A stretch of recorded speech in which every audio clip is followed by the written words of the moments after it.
Henry now is Associate Dean and Professor of Political Science and International Affairs at the Elliott School of International Affairs, the George Washington University. He is also co-director of the U.S.-Japan Economic Agenda, a joint project of the Elliott School and the Carnegie Council on Ethics and International Affairs in New York. He holds a B.S. degree in economics, politics, and science from the Massachusetts Institute of Technology, and M.A. and Ph.D. degrees in international relations from the Johns Hopkins University School of Advanced International Studies.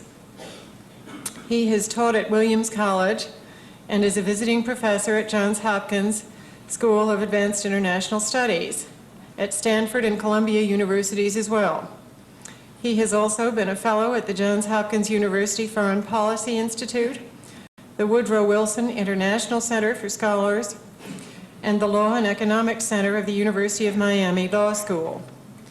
From January 1981 to July 1983, he served as senior staff member of the National Security Council, responsible for international economic affairs. Among other duties, he coordinated White House preparations for the annual economic summits.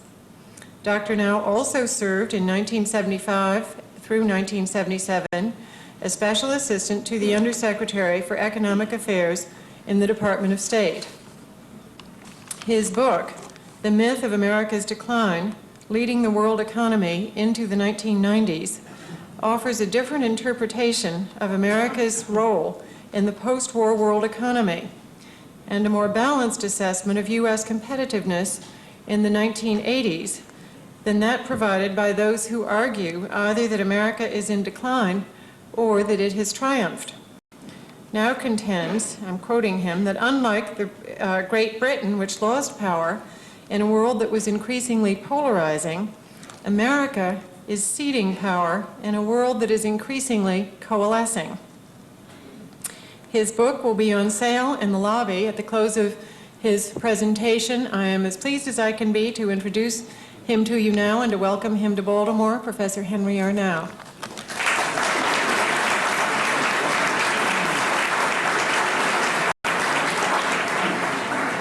Thank you very much, Ms. Riggs. It's a real pleasure to be here with all of you and with the president of your council, Frank Bird. I appreciate very much the invitation to speak to you. I'm particularly delighted with this large crowd. If I could find another anonymous donor, I would see that they distributed my book to you here, hand one out to each one of you. But maybe there will be a few anonymous donors as you leave the room, and we will sell a few books. Whenever I think about those who argue that America is in decline, I'm reminded of a story about people who just get overwhelmed with problems and are so concerned about problems that they sometimes fail to see the opportunities that are there. I'm reminded in particular of a young man who was an assistant to a chief executive officer in a large corporation who had the habit of coming into the staff meeting every morning and looking at his boss and saying to his boss, "My goodness, I've got a list of problems for you today." And this would go on day after day after day, and eventually the executive officer thought to himself, I better have a talk with this young man. And I better tell him that, look, you know, problems are problems, all right, but on the other side of every problem is an opportunity, and you've got to start understanding that. Well, the young man listened to the lecture, came in the next day, continued to talk about problems, problems, problems. Well, the executive officer had another chat with him, came in the following morning, and he said, "Sir," he said, "today we're faced with insurmountable problems." Well, now the executive knew he had a real problem on his hand, and he took the fellow aside, and he said, "All right, look," he said, "I've told you now 3 or 4 times, you've got to see these things as real opportunities, not just as problems. They are opportunities." So the young man came in the next morning, and he said, "Sir, today," he says, "we're faced with insurmountable opportunities."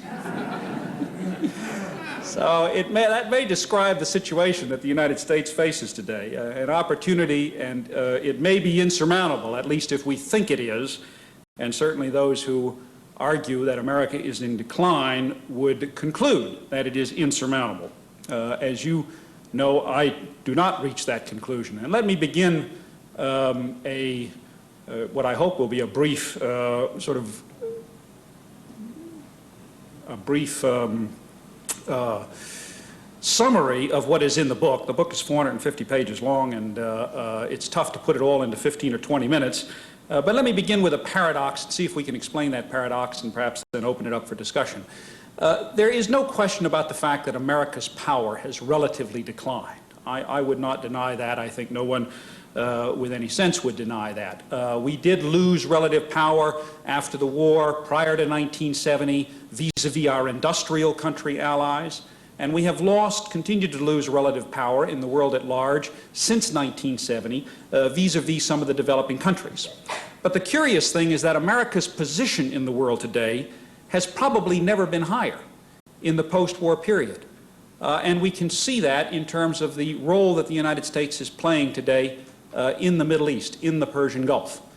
America's political credibility, our capacity to exercise political leadership, and indeed even to exercise military power on behalf of the world community, has probably never been greater, at least not since the Korean War.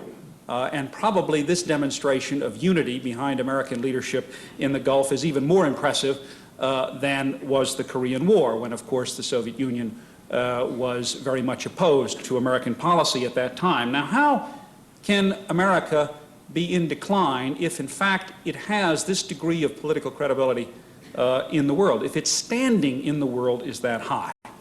Well, I think the problem is that you can't explain America's position in the world today simply in terms of relative power. And this is where so much of our analysis, I think, goes wrong, and particularly those who emphasize the decline of American power.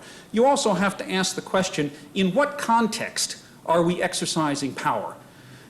Is it a community out there that is much closer to our basic values and interests?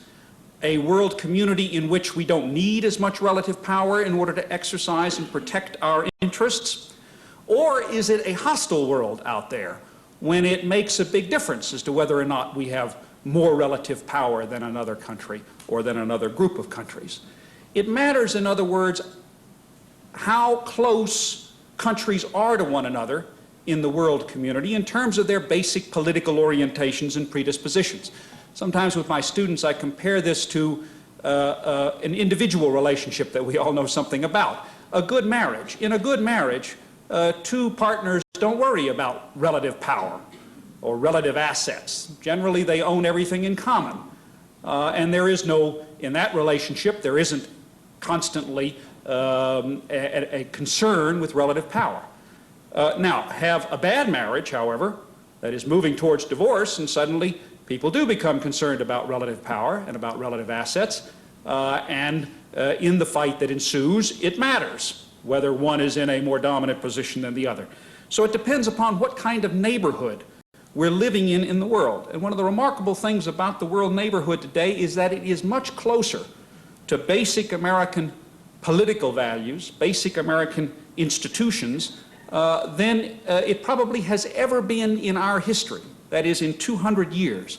We are observing in the world today a remarkable convergence towards more open political and economic systems, more competitive political and economic systems. This has been going on for a decade or so in many developing countries, and now suddenly in the last year and a half we see it emerging in Eastern Europe and even struggling to emerge in the Soviet Union. Now, in that kind of world, in which all of the industrial countries are democratic countries, more or less democratic countries now with Spain and Portugal, more countries are struggling to become democratic, America's position is secured by political values, by common political values, as much as by her relative power. This is a very different world from the one that Britain faced, as Ms. Riggs suggested, at the end of the 19th century. It was losing power in a world that was polarizing and moving towards war. We are losing power in a world that is converging and moving increasingly towards open, competitive systems and towards peace. Now, I am not saying that other countries are trying to adopt American-style democracy.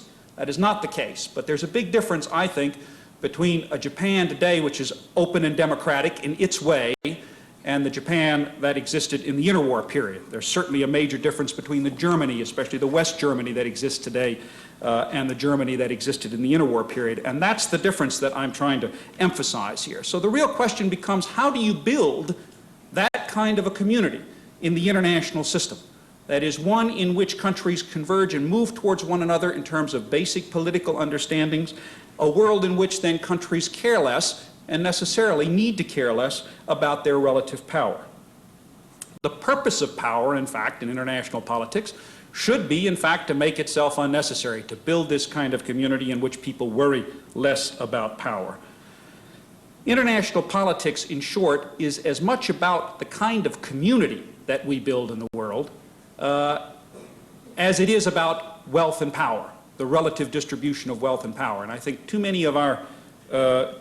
much of our discussion focuses just on relative wealth and power and assumes that countries will always care about their relative wealth and power because they're always going to be in conflict, i.e. they're always going to be pursuing different political agendas, they're always going to have different political identities.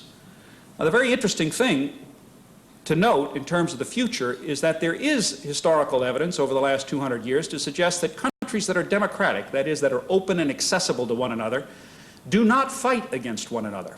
It's a very clear pattern coming out of some 45 or 50 wars over the last 200 years, which particularly colleagues in my profession, in the political science profession, have been examining recently.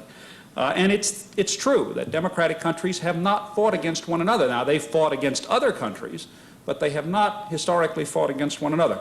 Well, if we could understand better how one creates the kind of community that I think exists in the world today and increasingly struggling to emerge, that kind of community in which countries are more open and accessible to one another, are democratic in one sense or another, then we could look forward to a world of lasting peace, something which we have all dreamed about for many years. Now, I am not an end of history student who believes that somehow or other this is all happening and we don't need to worry about it, that history is on our side, so to speak, and that Western political values have triumphed and we can all go home. I think this is a continuing struggle.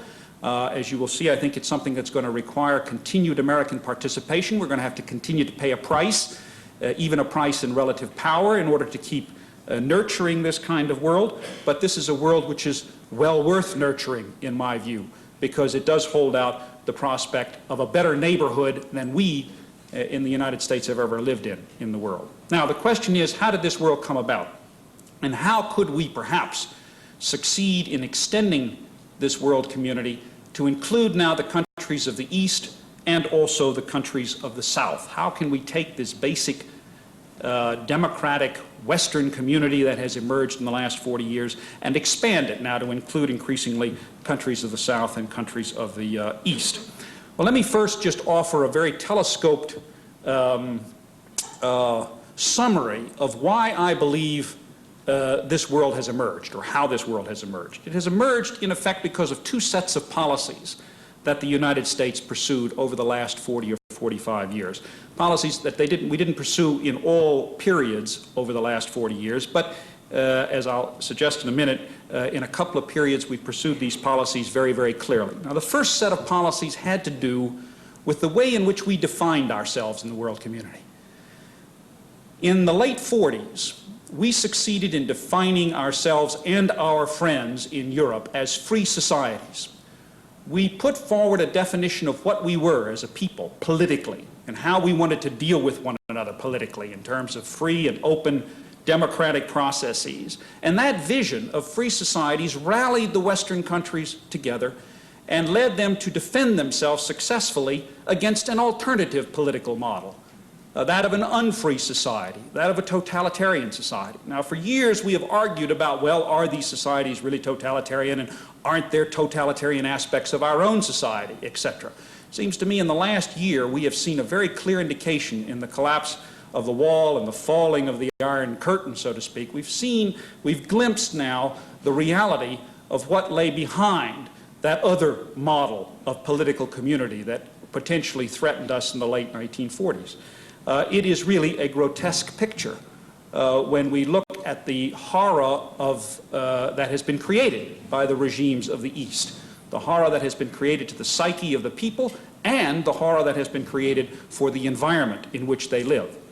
Now, in that period, under containment in particular, from the late 40s on, I think we successfully projected an image of ourselves that was acceptable to others, particularly our allies in Western Europe. We rallied them together, and we were able to create a community that successfully defended itself and developed itself. Now, that has been very important, it seems to me, in terms of the evolution of the community that we're talking about today. When we have been clear about our own identity, when we have been confident about our own identity as a free people, then we have had a much greater impact, I think, on the rest of the world. There were two periods in which I think we were particularly effective in projecting this confidence and this identity as free peoples. The first I've mentioned, the containment period, from roughly the late 40s until the mid-1960s. And then, very controversially, I know, I think we also did that again in the 1980s. That is, under Ronald Reagan, we once again came to a sound understanding of what we were as a people domestically. We overcame some of the shock and some of the trauma of the Vietnam experience. We learned something from the Vietnam experience, I think, but we realized that we nevertheless did have a better answer for a more humane system and a more humane society than what we could observe certainly in Stalinist Soviet Union, which at that time was still a Stalinist country. Now, the other set of policies which we pursued and which contributed to the evolution of this community was a set of economic policies that basically opened up the American economy and opened up American technology and American manufacturing and management capability to be shared with the rest of the world, fundamentally created the integrated world economy that we have today. Now, that was a very important step, I argue, because it was the mechanism, it was the means by which we shared our power. Indeed, it was the means by which we gave away our power for the purpose of convincing, persuading other countries that indeed our model of political community, our model of the kind of neighborhood that we wanted in the world was the model that also served their interest, in which they could also prosper and in which they could also express their own democratic identities. Now, the Soviet Union followed a very different set of economic policies in the East. It didn't open up markets. It didn't share technology and capabilities. And in the process, its allies didn't prosper. It didn't prosper. And in the end, it lost its allies. In the end, its allies said, nope, we don't want anything to do with that neighborhood that you're building.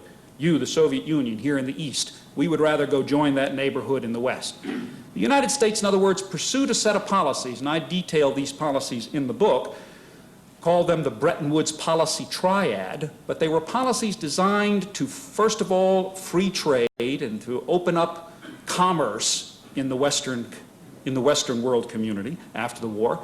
And then they were also two very important sets of other policies that were designed to maintain stability and flexibility, so that, in fact, as competition increased through international trade, we were able to reallocate resources in our society and to produce competitively in order to meet that competition. The three sets of policies I'll just mention, because I'll come back to these in a minute. First, the policy of freer trade, which I think was perhaps the most critical of the economic policy triad.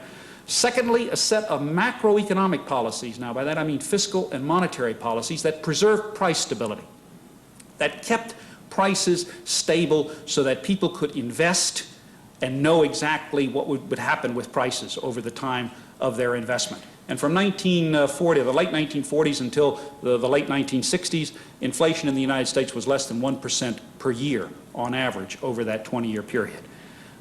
And then the other set of domestic policies that we pursued I call structural policies. These were policies in which we avoided excessive interference in our labor, capital, and product markets, excessive government interference, for the purpose of allowing resources to be moved around with flexibility in our economy at the microeconomic level. That is, we had a system in which some firms went out of business and other firms started up, and we moved capital and labor from the old firms to the new firms. And that enabled us to remain competitive as we faced growing competition from abroad because of the lowering of our trade barriers. Now, as long as we pursued these policies of stable macroeconomic policies, flexible microeconomic or structural policies, and freer trade, we prospered dramatically. Most prosperous period from 47 to 67 of our entire post-war history. Other countries did as well. One of the most successful periods of economic prosperity among a group of countries that we know historically. Now, when we departed from these policies of clearly identifying ourselves and knowing ourselves as free peoples, and when we departed from this policy triad, we got into trouble. And the biggest period of trouble was, of course, the period of the late 60s and the early 1970s. Indeed, during that period, we became we began to question ourselves for good reason. We were dealing with some domestic problems at that time, problems of race and welfare. We were dealing with foreign problems in Vietnam. We began to really question whether or not our society was any better than anybody else's society, whether in fact we had the ability to create a good neighborhood at home, let alone to project that neighborhood abroad. And that was an extremely difficult period for Americans. In one sense, we were renewing our society because we were taking on some very tough problems inside our own society, but at the same time, we were losing ourselves, I think, increasingly in some of our adventures abroad, and eventually, of course, in the Vietnam War. That was a period in which we doubted ourselves and in which we left the world without a standard. We left the world without a banner to follow. People began to say, well, if the United States is not capable of managing these issues, then why should we follow them? Or why do we even want their kind of society? Or why do we even want to move in that direction? Why would we want to go towards a more competitive system when we see this as the result? In that period, we also abandoned some of these economic policies that I mentioned. In the late 1960s, we began to pursue very unstable macroeconomic policies. Most importantly, we began to lose control of our fiscal policy. And essentially for 20 years, we have had no fiscal policy in this country. We began to run large budget deficits in the late 1960s. And as a result of those large budget deficits, stimulating the economy, eventually bringing the economy up to full employment, the Federal Reserve Bank had no alternative except to gradually monetize those deficits. That is, to gradually increase the rate of growth of money supply in order to finance those government deficits, and the end result of that, of course, was the inflation of the 1970s. Inflation tripled before the first oil crisis, so it's not correct, in my view, to blame the first oil crisis for the inflation and for the stagflation that afflicted the American economy in the 1970s. We did it to ourselves. We tripled inflation and we more than tripled budget deficits and so on in the late 1960s and early 1970s. As a result, we couldn't keep prices stable anymore. And as a result of not being able to keep our prices stable, we couldn't keep our exchange rate stable.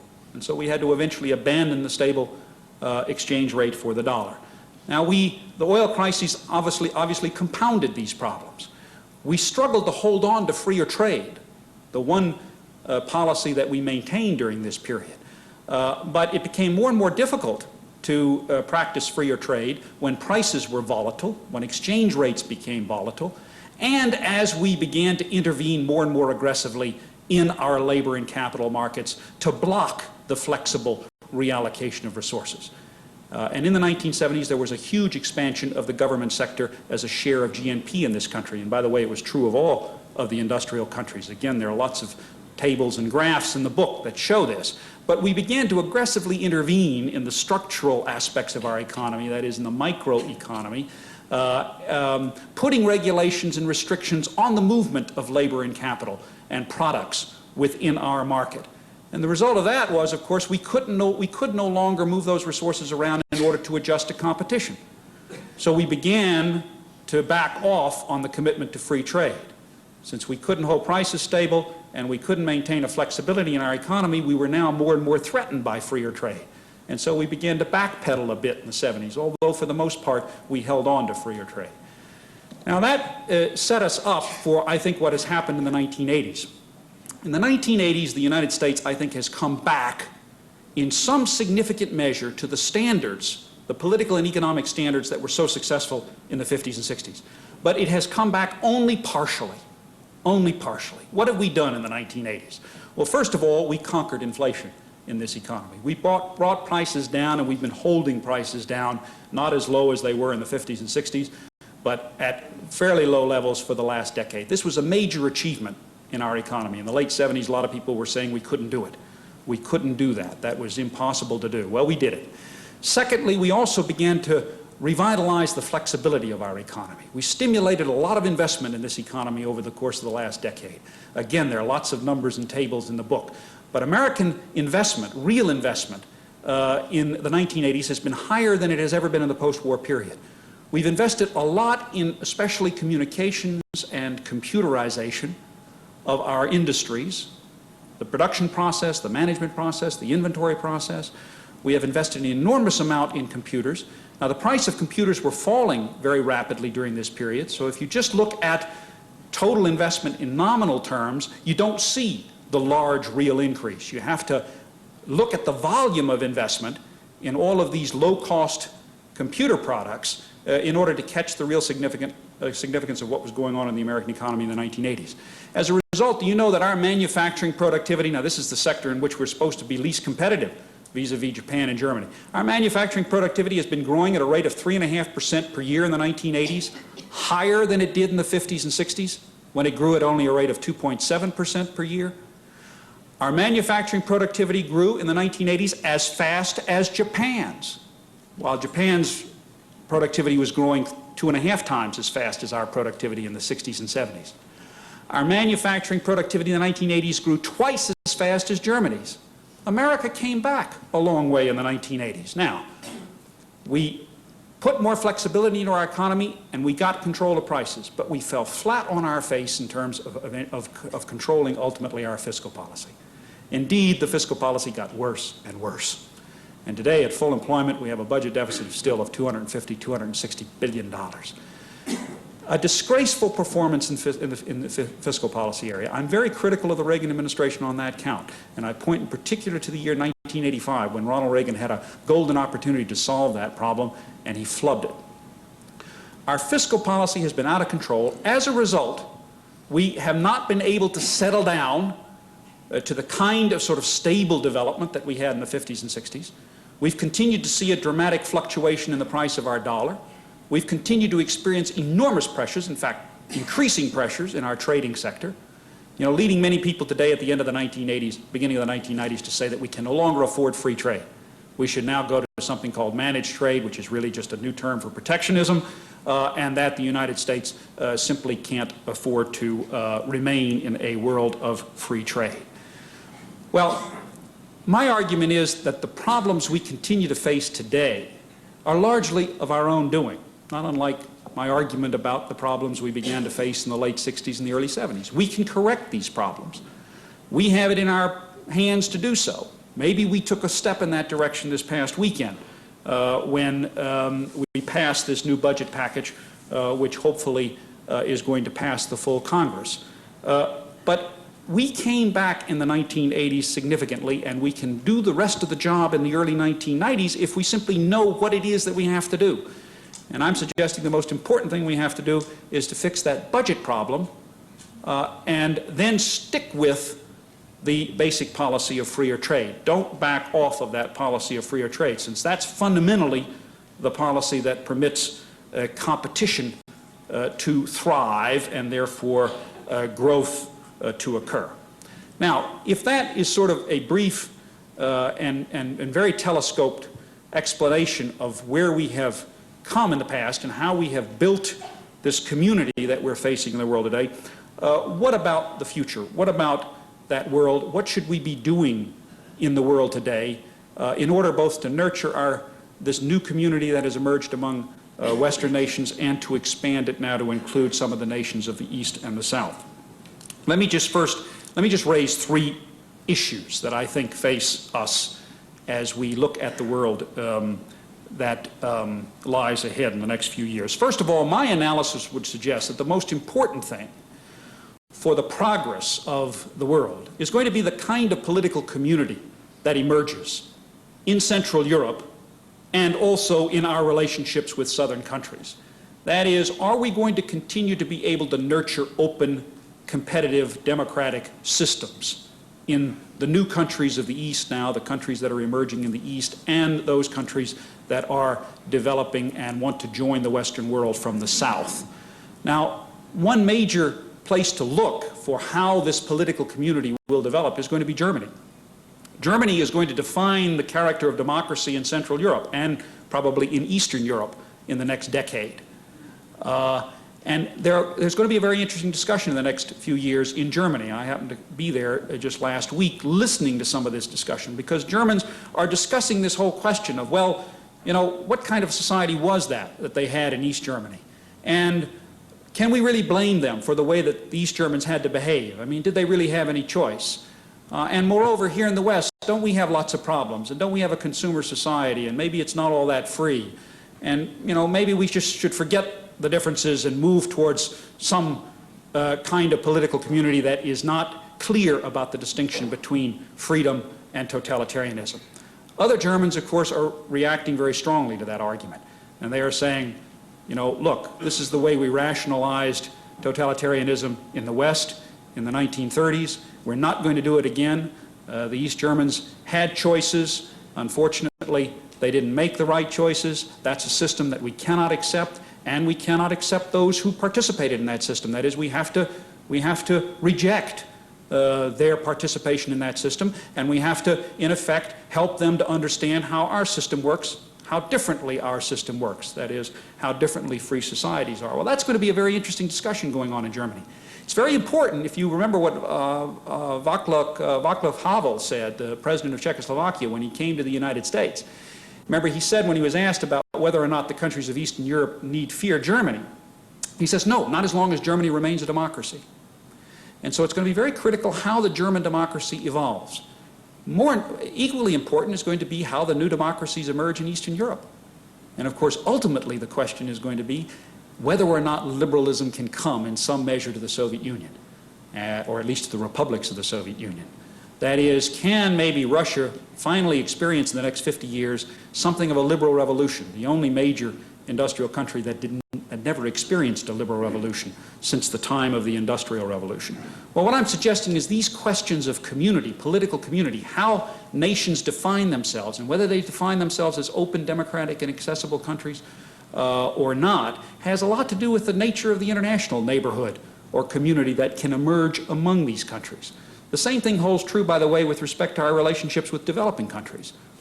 I think we're going to have to, we in the United States are going to have to think hard about that one. For example, our relationship with Mexico. We're going to have to build a political community with Mexico if we're going to succeed in increasing our economic relationships with one another. Now, in this process of redefining political identities around the world and nurturing democratic identities around the world, I think America has an indispensable role to play. Because I think the United States is perhaps naturally the most open society that we can think of. We are, after all, a society of societies, a country of countries. We were made up of immigrants, and new waves of immigrants keep coming into this country. We have a unique ability to deal with diversity in this country. Sometimes we don't do it all that well. Sometimes we get very upset with ourselves at the way we're doing it. It's messy. It isn't very efficient. Look at how long it's taken us to do something on the budget deficit, and maybe we haven't done it yet. But we have a society which is extremely diverse. It's much more diverse than most other societies. Compare us to Germany, for example, or let alone a country like Japan. Those are very homogeneous societies. We're diverse. We know how to deal with diversity. And, you know, interestingly enough, other countries recognize that.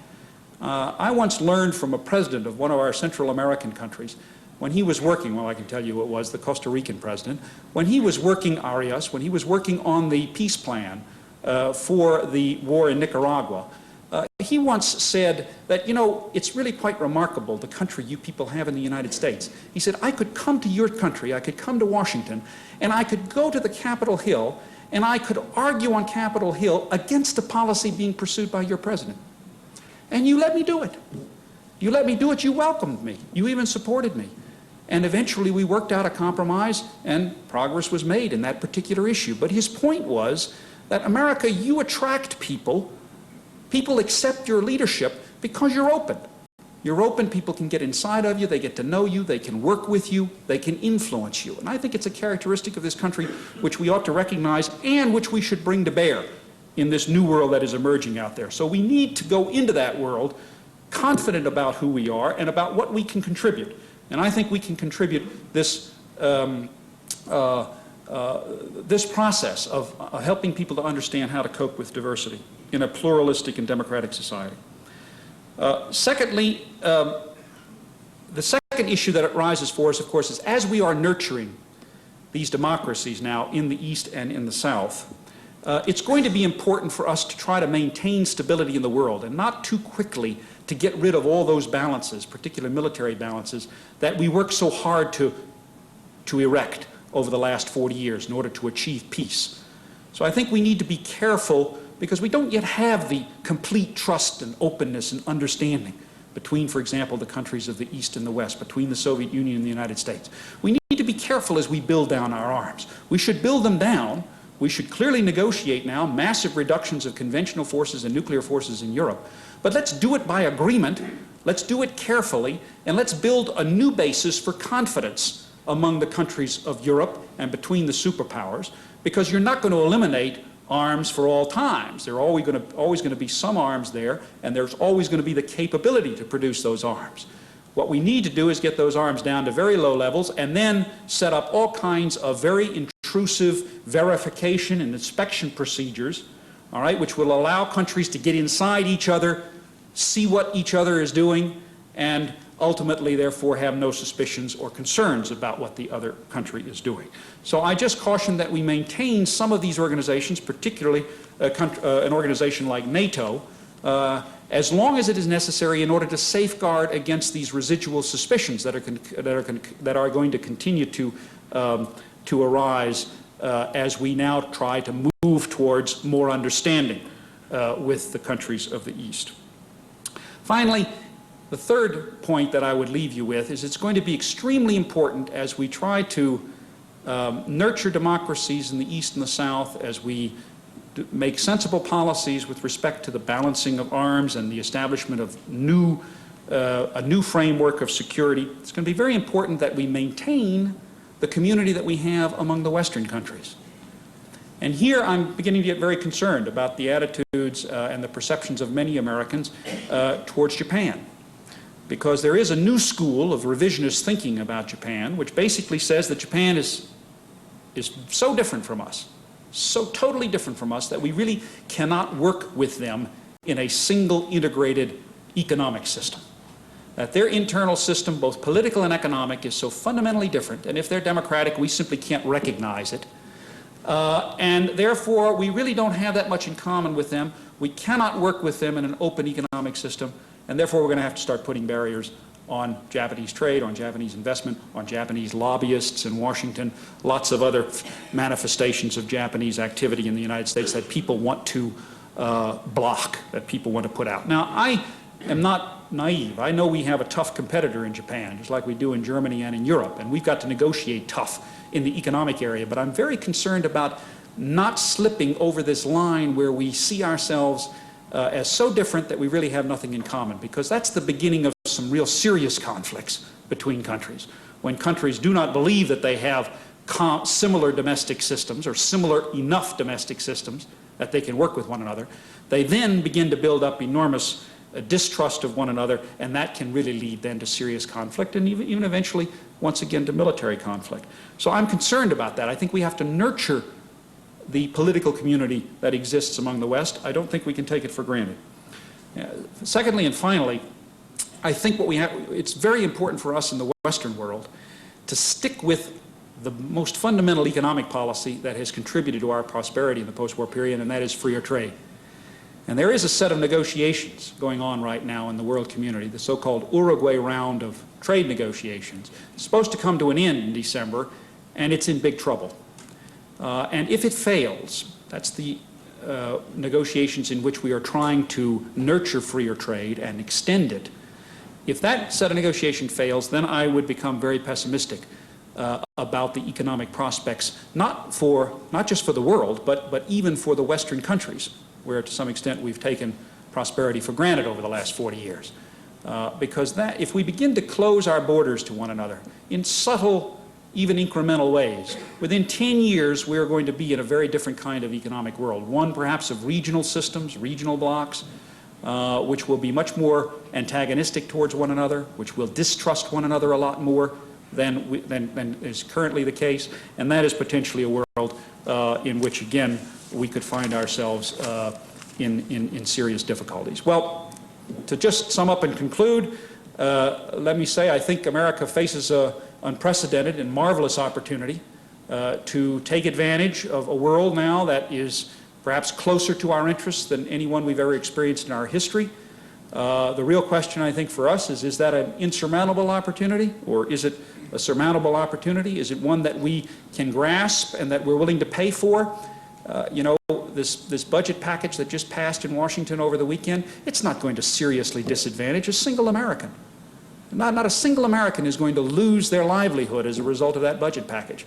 Now, the special interests are squealing in Washington. You can hear them. They're raising the volume now, and they're going to try everything they can to scuttle this package. I think it's the best we can get politically. Certainly the two parties have worked very hard, and the Congress and the President have worked very hard on it. I hope the American people simply say, look, enough is enough. That package sticks. Let's go forward.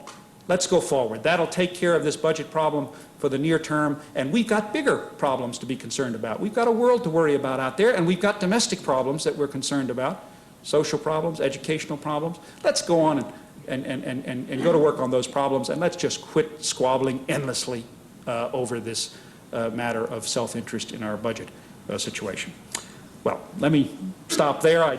The floor is now open for question. Of course, we're meeting tonight in one of Baltimore's, in fact, what is the Grand Dame, I think, of the Baltimore hotels.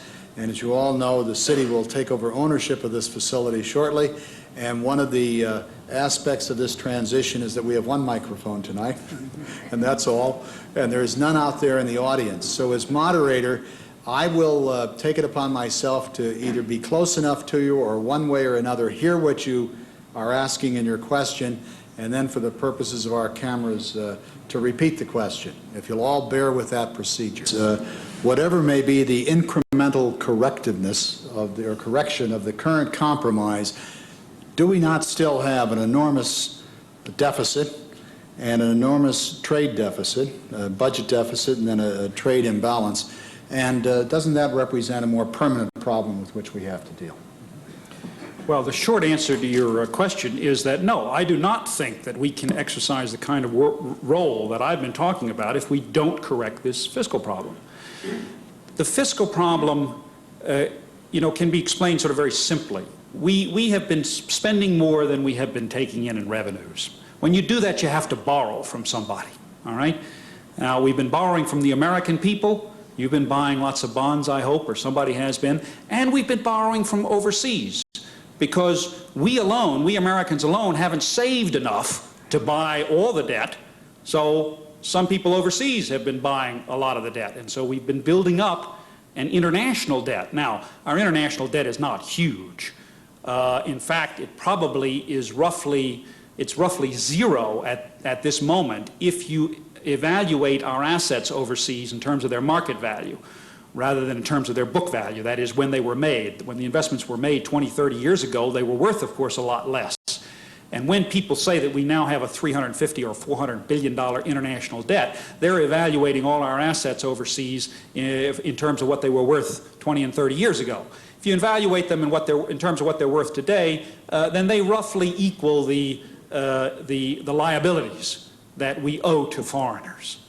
Now, but that doesn't remove the problem, because if we go on borrowing the way we are because of this huge fiscal problem, then eventually we're going to have a huge international debt, and it is going to be a problem for us, as it is for many other countries who have these large international debts. So we must correct that fiscal problem. It stands out in my analysis even more than I expected it would when I started this book. But when I went back to look at what the configuration of policies were in the 50s and 60s that coincided with the great prosperity of that period, not only for us, but for many, many countries. I mean, this was a period in which we rebuilt Europe and we rebuilt Japan, etc. We helped, at least, in that process.